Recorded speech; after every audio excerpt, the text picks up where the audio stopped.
মুখ্যমন্ত্রী যে কোনো জায়গায় যেতে পারেন। যখন দীর্ঘদিন ধরে সন্দেশখালীর মহিলারা অত্যাচারিত হচ্ছিল তখন মুখ্যমন্ত্রী যাননি। তার কর্তব্য তিনি করেননি, উল্টে শাহজাহানকে সমর্থন জানিয়েছিলেন। তমলুকে সাংবাদিকদের মুখোমুখি হয়ে দাবি বিরোধী দলনেতার। তমলুকের নারায়ণদাড়িতে একটি ধর্মীয় সভায় উপস্থিত ছিলেন রাজ্যের বিরোধী দলনেতা শুভেন্দু অধিকারী। সেখানে সাংবাদিকদের মুখোমুখি হন তিনি। সাত সকালে নন্দীগ্রামে বিজেপি নেত্রী মামনি জানার বাড়ির থেকে 100 মিটার দূরে উদ্ধার হয় দুটি তাজা বোমা। সেই প্রসঙ্গে শুভেন্দু অধিকারী বলেন, আগেও মামনি জানার উপর হামলা হয়েছিল, বোমাবাজি হয়েছিল। যেহেতু মামনি জানা হাইকোর্ট গেছেন, তৃণমূলের জিহাদিরা তাকে ভয় দেখানোর জন্য এইসব কাজ করছে। মামনি, রেখা পাত্র, এরা 1000 টাকায় বিক্রি হয় না। আজ সন্দেশখালী যাচ্ছেন মুখ্যমন্ত্রী। সেই প্রসঙ্গে বিরোধী দলনেতা শুভেন্দু অধিকারী বলেন, মুখ্যমন্ত্রী যে কোনো জায়গায় যেতে পারেন।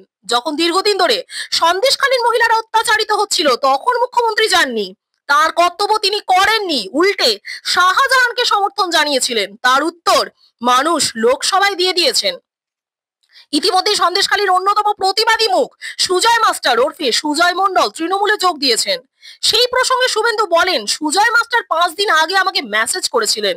আমি চাপে পড়ে এমন সিদ্ধান্ত নিয়েছি। যদিও শুভেন্দু তাকে বলেন, এমন কাজ করবেন না যাতে হিন্দুদের ক্ষতি হয়। কাঁথি সমবায় নির্বাচন বাতিলের দাবিতে ইতিমধ্যেই উচ্চ আদালতের দ্বারস্থ হয়েছেন বিজেপির 51 জন নেতাকর্মী। সুপ্রিম কোর্টের নির্দেশ অনুযায়ী সমস্ত নির্বাচনী নথি সহ সমস্ত সিসিটিভি ফুটেজ সংরক্ষণের নির্দেশ দিয়েছেন বিচারপতি শম্পা দত্ত।